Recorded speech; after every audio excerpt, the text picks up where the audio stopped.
Você já parou para pensar o que significa viver em plena escuridão? Não estou falando só da ausência de luz elétrica, mas daquela escuridão da alma, quando o medo aperta, quando as dúvidas parecem sufocar e a insegurança domina cada pensamento. É exatamente nesse ponto que o Salmo 27 entra em cena com uma declaração poderosa. O Senhor é a minha luz e a minha salvação. A quem temerei? Essas palavras não são apenas poesia. Elas são uma arma contra o medo. São uma âncora para quem está perdido. E são também uma lembrança de que a fé verdadeira ilumina até os cenários mais sombrios da vida. Esse salmo foi escrito por Davi, o mesmo pastor de ovelhas que se tornou rei de Israel, o mesmo jovem que enfrentou Golias, o mesmo homem que conheceu vitórias épicas, mas também perseguições, traições e momentos de profundo desespero. E é justamente esse contraste que dá força às suas palavras. Ele não fala como alguém que nunca enfrentou dificuldades. Ele fala como alguém que caminhou pelo vale da morte, mas que descobriu, em meio à escuridão, que havia uma luz mais forte do que qualquer sombra. Davi abre o salmo com uma afirmação que soa como um grito de coragem.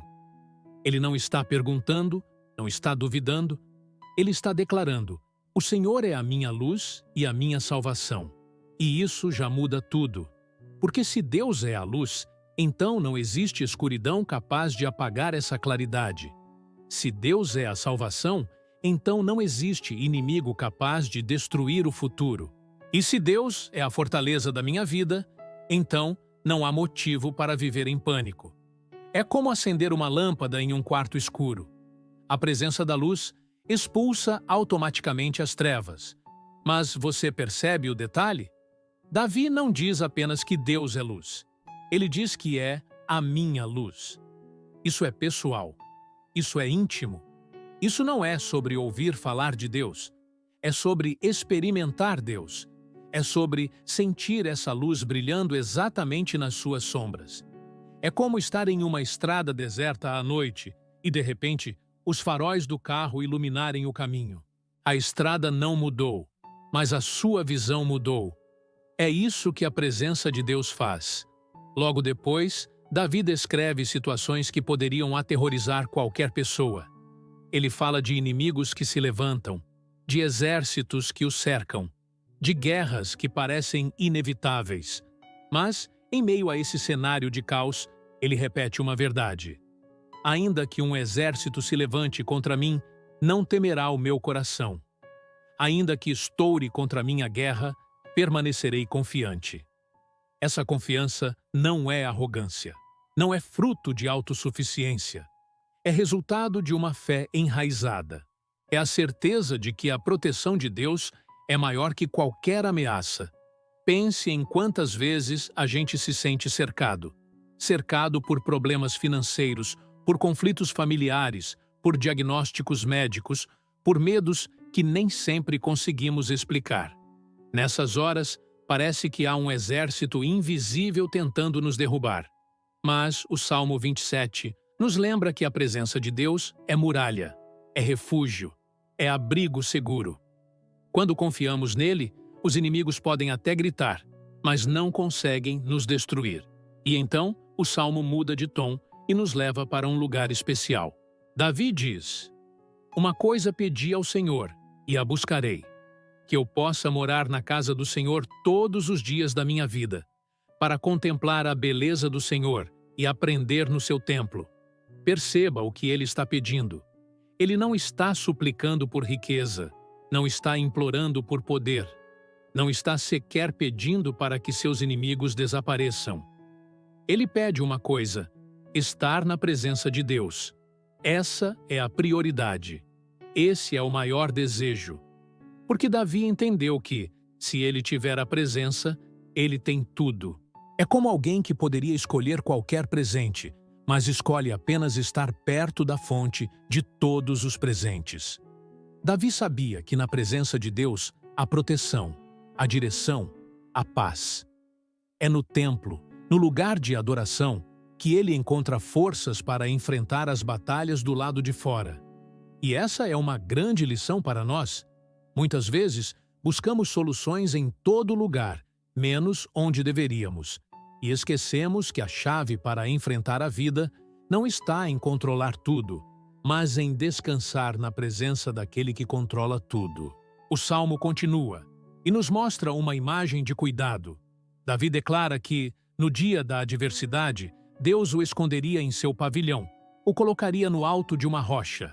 Isso é incrível, porque não significa que os problemas desaparecem, mas que Deus nos coloca em uma posição de segurança acima deles. É como se estivéssemos em uma fortaleza no alto de uma montanha, vendo os inimigos lá embaixo tentando nos alcançar, mas sem sucesso.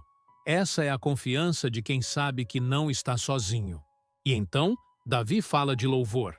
Ele diz que oferecerá sacrifícios de alegria e cantará hinos ao Senhor.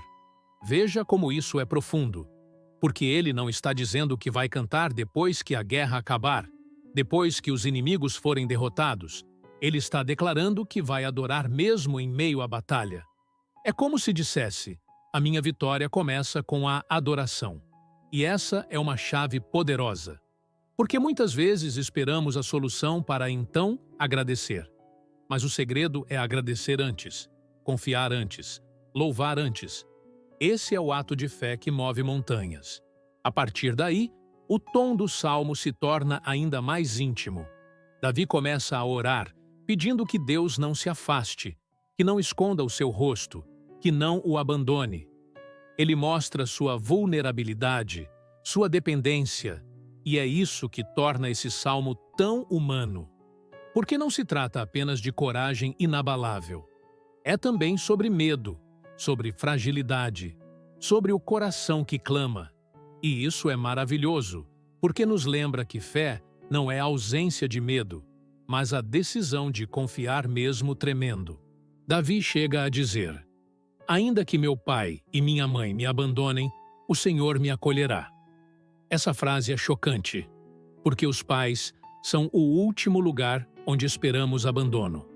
Eles representam o vínculo mais forte, o cuidado mais natural. Mas Davi está dizendo que, mesmo que o impossível aconteça, Deus continua fiel. Isso significa que não existe abandono para quem confia em Deus. Ele sempre acolhe, sempre abraça, sempre segura. E então, em meio a essa oração, Davi pede: ensina-me o teu caminho, guia-me por uma vereda reta. Isso mostra que ele não está apenas buscando proteção, mas direção. Ele não quer apenas sobreviver às batalhas, ele quer viver de acordo com a vontade de Deus. E aqui está mais uma lição. Confiar em Deus não é só pedir para Ele tirar os problemas, é pedir para Ele guiar os passos. Porque o maior perigo não é o inimigo externo, é o desvio interno. O salmo vai caminhando para um desfecho poderoso. Davi declara: creio que verei a bondade do Senhor na terra dos viventes. Essa frase é impressionante, porque mostra esperança concreta. Ele não está falando apenas da eternidade, do céu. Ele está dizendo que vai experimentar a bondade de Deus aqui e agora, nesta vida. Isso é fé. Fé que não se limita a esperar um dia distante, mas que acredita na intervenção divina no presente. E então vem o versículo que fecha tudo com chave de ouro. Espera no Senhor, anima-te, e Ele fortalecerá o teu coração. Espera, pois, no Senhor. Essa repetição não é por acaso. É como se Davi dissesse: eu sei que é difícil esperar. Eu sei que a ansiedade consome. Eu sei que a pressa nos domina. Mas é na espera que a fé é provada e que o coração é fortalecido. E quem espera em Deus nunca espera em vão. Agora, pare um momento e pense. Quantas vezes você se sentiu cercado pela escuridão? Quantas vezes o medo tentou te paralisar? Quantas vezes você achou que estava sozinho, que não havia saída, que os inimigos eram maiores que suas forças? O Salmo 27 foi escrito exatamente para esses momentos. Ele nos lembra que a luz existe, que a salvação é real, que a fortaleza está disponível. Ele nos convida a mudar o foco do medo para a fé, da escuridão para a luz, da derrota para a esperança. E eu quero deixar você com uma reflexão. Se Davi, um homem que enfrentou gigantes, exércitos e traições, declarou com tanta confiança que o Senhor era a sua luz e a sua salvação, por que nós ainda insistimos em caminhar como se estivéssemos sozinhos? Essa é a verdade que pode transformar a sua vida. A luz de Deus está disponível. A salvação de Deus é para agora. E a fortaleza de Deus é suficiente para qualquer batalha. Então, se essa mensagem falou com você, compartilhe nos comentários o que o Salmo 27 significa para a sua vida. Não guarde só para você. Curta este vídeo, compartilhe com alguém que precisa dessa palavra e se inscreva no canal para continuar recebendo mensagens que iluminam e fortalecem a alma. Porque, no fim das contas, o Senhor é a nossa luz e a nossa salvação. E isso muda tudo.